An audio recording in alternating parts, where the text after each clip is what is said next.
Saying yes, when your heart clearly says no, is more than just a polite habit. It's a window into some deep emotional patterns shaped by fear, guilt, and the longing to be accepted. But here's where it gets controversial. Why do so many of us keep agreeing to things that drain us, even when we secretly want to refuse? Could it be that what feels like kindness is sometimes a disguise for something more complicated? Have you ever caught yourself agreeing to help with extra tasks when your schedule is already bursting at the seams?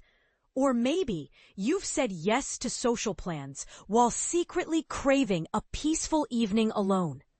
It may seem harmless or even thoughtful in the moment, but over time, constantly bending to others' wishes slowly erodes your personal boundaries, eats into your time, and unsettles your sense of identity.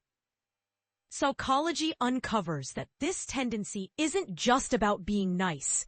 It's fueled by several core traits, some ingrained, some picked up along the way. Let's explore 8 key traits behind this pattern. 1. You're exceptionally empathetic. Empathy is a wonderful gift, but it can also be a challenge. When you genuinely feel other people's emotions deeply, the thought of disappointing someone can feel unbearable. It's as if their sadness or frustration becomes your own pain. This emotional resonance often compels you to say yes, not because you want to, but because you can't stand the idea of someone else feeling hurt or let down. As noted by Dr. Judith Orloff in the Empath Survival Guide, empaths absorb both positive and negative emotions from those around them, making it difficult to separate their feelings from others. While empathy strengthens connection, it can make it tough to protect your own needs unless you consciously set limits. 2. The fear of being disliked rules you. Everyone wants to be liked, but when the fear of rejection dominates your decisions, it often morphs into a relentless quest to please everyone. If just the thought of someone being upset with you triggers anxiety or physical discomfort, you're likely acting out of fear, not kindness. I personally experienced this shift when transitioning from a high-pressure finance job, where saying yes was survival, to a creative, people-centered career where saying yes too often led to burnout and resentment. True likability doesn't mean never disagreeing. It means being authentic. And the surprising truth? People who truly matter will respect you even when you decline graciously. 3.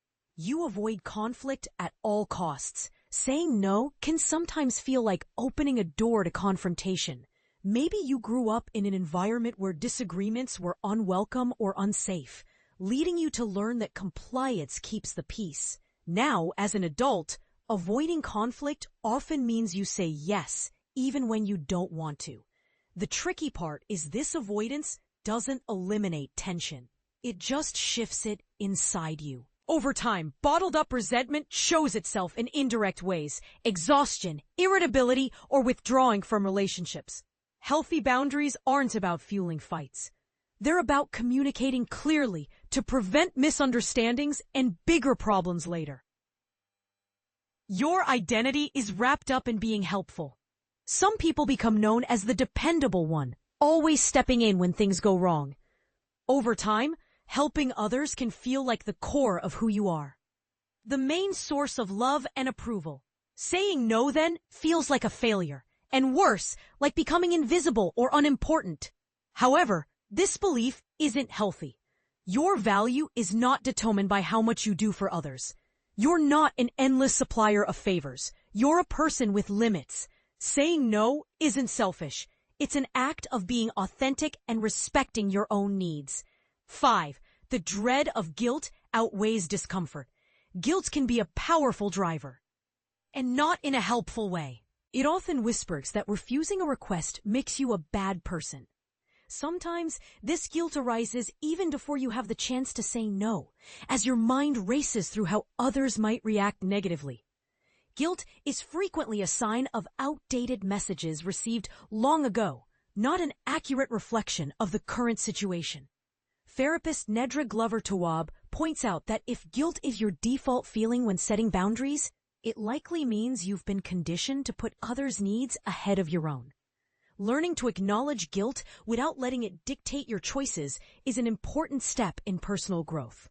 6. You haven't practiced standing up for yourself. Saying no is a skill, one that doesn't always come naturally. If you spent your life defaulting to yes, saying no might feel awkward or loaded with extra explanations and apologies. You may worry about sounding rude or hurtful. But assertiveness isn't about being harsh. It's about being clear and respectful of both yourself and others.